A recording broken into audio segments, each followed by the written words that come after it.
こんにちは、マダムサライです。いつもご視聴くださりありがとうございます。さて、今回は W124 深掘り解説パート2をお届けしようと思います。前回パート1では2人のエンジニアによって誕生することになった W124 のお話を中心に解説をさせていただきましたが、このパート2ではその開発過程を中心に深掘り解説をしていこうと思います。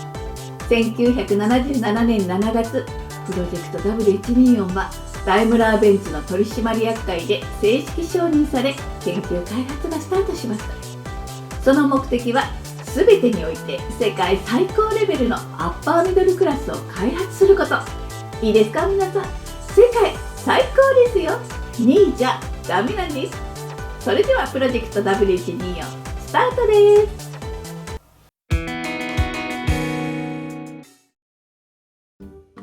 ダイムラー取締役に抜擢され、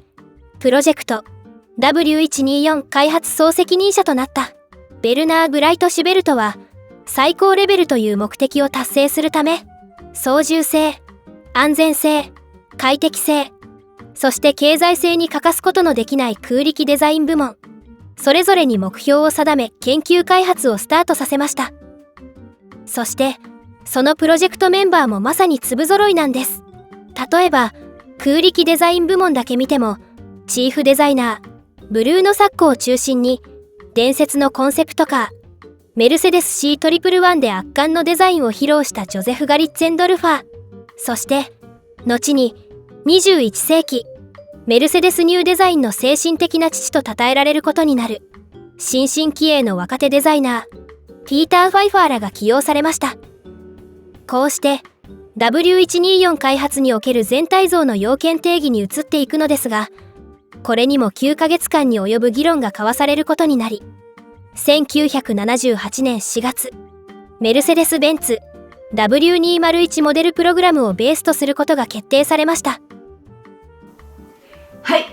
人員配置だけ見てもこのプロジェクトの意気込みが伺えますが、若手と言われたデザイナーのファイファーさんも後にチーフデザイナーとしてダイムラー上級副社長にまでなられた方ですから、本当にすごいメンバーを揃えたんですね。そして開発のベースとなったのが W201。 これにはちょっと皆さん驚かれるかもしれませんが、素人発想だと一応は先代にあたる W123 かと思ってしまいますよね。しかしW123 からはほとんどと言ってもいいくらい技術的なフィードバックはされていません。それにベースとなった W201 もあくまでモチーフのようなものなんです。それでは W124 の開発思想はどこに置かれたか。これは以前私の動画でも紹介させていただきましたが、メルセデス・ベンツの長期実験車両としても知られている C111 が大きな役割を果たしました。例えば C111 で開発され、現在のメルセデスでも採用されているマルチリンクサスペンション、電子制御燃料噴射装置、あとは空力デザインなど、それらの技術を市場者向けに最適化して実装したのが W124 なんです。したがって W201 からはサスペンション、W126 からは空力デザインなど、実証実験が完了し先行開発されていたものをベースプログラムとして取り組んだんですね。それでは開発の続きをどうぞ。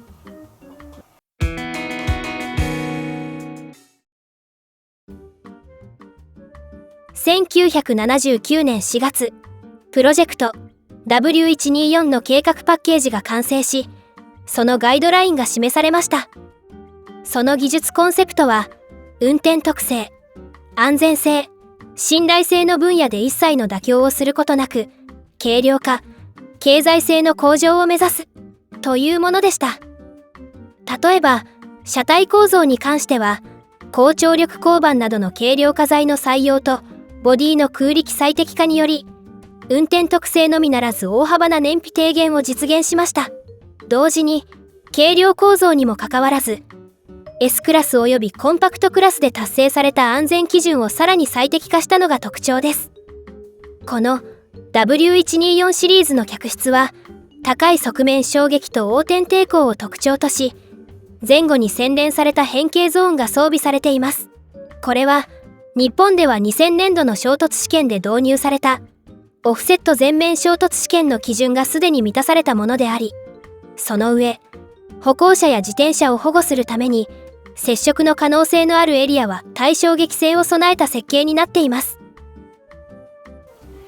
はい、車体構造はカール・ベンツさんのシャーシはエンジンよりも速くという基本理念を踏襲していることはもちろんですが、ただ剛性が高いというだけではございません。軽量化をすることによって環境性能を上げ、オフセットクラッシュや歩行者保護など、まさに時代をはるかに先駆けた安全思想を W124 に注ぎ込まれていたんですね。この他にも革新的な技術トピックはいくつかあるのですけれど、これは外せないというものをいくつかすーちゃんに深掘りしてもらいます。まずはメルセデス・ベンツが今でも W124 をベンチマークにしている空力デザインからお願いね。了解ですマダム。それでは W124 の空力に関するトピックからお話をしますね。それは1970年代、2度にわたるオイルショックに端を発しています。この石油危機による原油価格の高騰は、車の少燃費という課題に目を向けさせる最初の出来事となりました。折しも第一次オイルショックが終わりを告げた頃に開発をスタートさせた W124。パワートレインも一部の排気量を除き新開発されたものを搭載する予定でしたが、低燃費に貢献できる燃料噴射装置の技術が確立されておりませんでした。そこでダイムラーが導き出した答えが新素材による軽量化の実現。そしてもう一つがこれからお話をする革新的技術による空力の大幅な向上です。例えば空気抵抗の効力係数 0.01 の改善により、車両重量を約 100kg 削減することによってのみ達成できる燃料節減が実現します。しかも空気抵抗を減らし乱気流をなくすことは、その低いリフト値により良好なロードホールディングが確保されるだけでなく、低い風切り音は乗客に安心感を与えます。つまり空力の改善は操縦性、快適性、環境など全てに恩恵をもたらすことができるのです。開発責任者ブライト・シュベルトは早くからこの点に着目し、開発予算を惜しむことはしませんでした。繊細に消失し、自前の風洞施設を持っていなかったダイムラーですが、工科大学と共用で使っていたものを買い受け、2年の歳月をかけ最先端の風洞施設に改修。さらには手書き設計の限界を超えるため、ダイムラー初となるコンピューターが導入されました。これは今でいう CAD に相当するものですが、後に設計部門以外の技術者やトレーサーでも部品図から寸法を把握することができるようになりました。こうしてブルーノ・サッコ率いるデザインチームは空力学者との共同研究の末、空気抵抗係数 CD 値 0.29 という数字を打ち立てました。そしてそのデザインも形状は機能に従うという格言に忠実であり、フラッシュサーフェイスの滑らかなボディ、そして後部に向かって先細りで上側のエッジが大きく丸くなっている特徴的なテールは空気抵抗に特にプラスの効果をもたらしており、これは風洞でのテストに基づいています。また空力研究の途上で開発されたのがパノラマワイパーです。86% の拭き取り視界を備え、当時の自動車で世界最大のワイパーフィールドを可能にしました。回転運動にリフト運動を重ね合わせたおかげで、従来のシングルアームワイパーよりもはるかに効率的にフロントガラスを拭くことができたのです。はい、いかがでしたでしょうか。空力デザイン、この CD 値 0.29 という数値、研究成果と思われがちですが、実はダイムラー上層部からの至上命令だったのはあまり知られていません。それはくしくも W124 君の前に我が家のファーストカーであったアウディ 100C3 に端を発しています。この車、ポルシェ博士のお孫さんにあたるフェルナンド・ピエヒさんが開発責任者として携わったのですが、このピエヒさん、イノベーションを旗印に CD 値 0.3 の C3 を開発。その効果は絶大で、わずか 2.2 リッターの少年費で200キロ巡航を掲げてデビューしたんです。当時メルセデスは W126S クラスが CD 値 0.36 を大々的にアピールしているさなか、しかも後発の W201 でさえ 0.33 という数字だったのです。もちろんマーケティングの上手なアウディさんは S クラスの宣伝を逆手に取り、うちは世界一ですとちゃっかり便乗しちゃったのは言うまでもありません。したがって世界最高を目指す W124 はアウディ100を超えたものでなければならないのは当然の結果ですね。そうそう、これは打足ですが、メルセデス・ベンツは2015年に360億円の費用を費やし、最新の風洞実験施設を誕生させました。通称はアイオロス。ギリシャ神話で風の神を表すそうです。そしてここから誕生したのがEV プラットフォームの S クラスである EQS。驚くべきことに CD 値はなんと 0.2 という世界最高レベルを実現しました。さて次に深掘り解説するのが W124 の操縦性を語るのに欠かせないサスペンションのお話になります。一般的に高性能車はその多くが独立懸架式でダブルウィッシュボーンを採用していますし、 F1 などでもおなじみの形式ですよね。しかし W124 はウィッシュボーンをさらに進化させた5リンクと呼ばれるマルチリンクサスペンションが備わっています。ただこのマルチリンクの長所と短所を完全に理解するには一生を費やす必要があると言われているので、ここは簡単にすーちゃんよろしくお願いします。わかりました、マダム。それでは W124 に採用され、現在では多くの車で標準となっているメルセデスマルチリンクアクスルについて解説していきます。これは十数年の歳月をかけて開発されたメルセデス C111 のマルチリンクリアサスペンションをベースに最適化されたものを搭載しました。その概要を簡単に説明しますと、一般的にダブルウィッシュボーンサスペンションはコンセプトがシンプルで、おそらく今でも高性能車に選ばれるデザインです。しかしウィッシュボーンは上下と前後の動きの両方に対処するという役割を担っています。このため乗り心地とハンドリング特性を区別することは非常に困難となります。そこでメルセデスは乗り心地とハンドリングを個別に制御できるよう、タイヤの動きを5つの方向に分け個別に制御するシステムを開発しました。これは2本のロアアーム、2本のアッパーアーム、1本のトレーリングアームそれぞれにゴムブッシュを介して構成されますが、ゴムブッシュの変形も含め高度にチューニングされた5リンクサスペンションはどのような路面状況下でも優れた操縦性を提供することができました。また車両ダイナミクスをテーマに1995年に出版され、すでに15冊目となっている名著レースカービークルダイナミクスでもこのサスペンション形式は取り上げられ、多くのトレードオフが解消されたと執筆者ダグ・ミリケンは語っています。その後多くのメーカーが開発に取り組んだことは市販車のサスペンション形式を見れば一目瞭然です。はい、124のマルチリンクサスペンションでした。このマルチリンクのおかげで滑らかで重厚感あふれる乗り心地が表現されているのですが、今でも A クラスの一部を除きマルチリンクは搭載されています。もちろんそれはアップデートされているものですが、その源はここにあったんですね。それとこれはメンテナンスのお話になるのですが、構成部品のゴムブッシュもお忘れなく。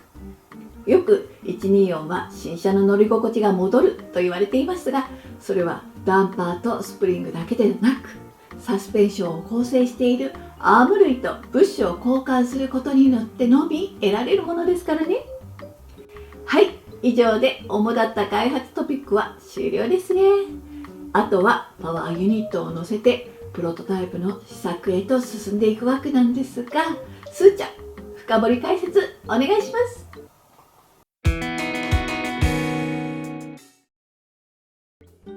それではエンジンから解説していきます。 W124 は開発当初直列4気筒 M102 を2機種、直列6気筒 M103 を2機種、その他ディーゼルモデルとして4気筒 OM601、5気筒 OM602、6気筒 OM603 をラインナップに揃えました。直列4気筒モデルは先代モデルからのスライドとなりますが、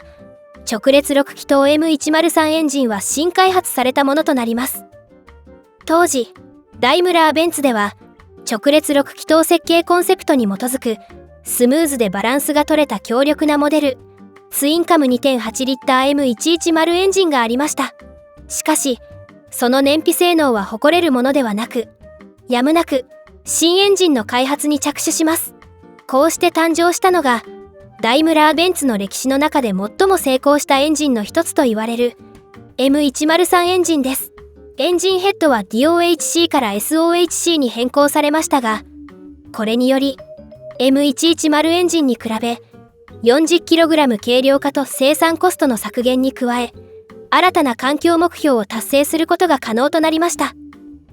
こうしてプロジェクト W124 の最終パッケージは完成し、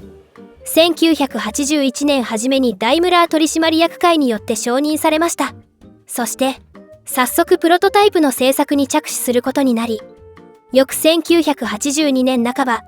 最初のプロトタイプが完成することになりますが、最終的には60台ものモデルが製作され、あらゆる走行テストに投入されました。例えばアルプス山脈の高地、イタリアのワインディング道路、また当時は高速テストを行えるナルドの高速オーバルは存在していませんでしたので、高速走行冷却テストはなんとサハラ砂漠で実施していました。こうして1984年3月パイロット生産が開始され、セダンの開発はエンジニアリングの承認をもって終了します。これは取締役ハンス・シェレンベルクの構想のもと始まったプロジェクト W124 が9年の歳月を経て彼の夢が実現した瞬間でもありました。はい、いかがでしたでしょうか。私もテストドライバーさんの話を読みましたが、車のテストがプログラムの技術よりさらにOKだったんですね。偽装しているので不審な車ということで逮捕されたり、アフリカなどでは銃で脅されることもあったそうですが、サハラ砂漠のナイジェリアはビザが下りなかったので、なんと移住までしてテストに挑んだそうです。しかも高速走行テストのマニュアルには制限速度が書かれておらず、なんとタイヤの損傷が予想されるとしか書かれていなかったそうです。もう驚きしかありません。はい、以上をもちまして W124 深掘り解説パート2を終わらせていただこうと思います。この動画が参考になったと思われた方、ぜひチャンネル登録とグッドボタンで応援していただけると嬉しいです。次回パート3では W124 シリーズのモップ、いわゆるフェイスリフトを深掘りして、あの後期モデルはコストダウンしているという都市伝説の真相究明をしていきたいと思いますので、楽しみにお待ちください。それではまたお会いしましょう。さようなら。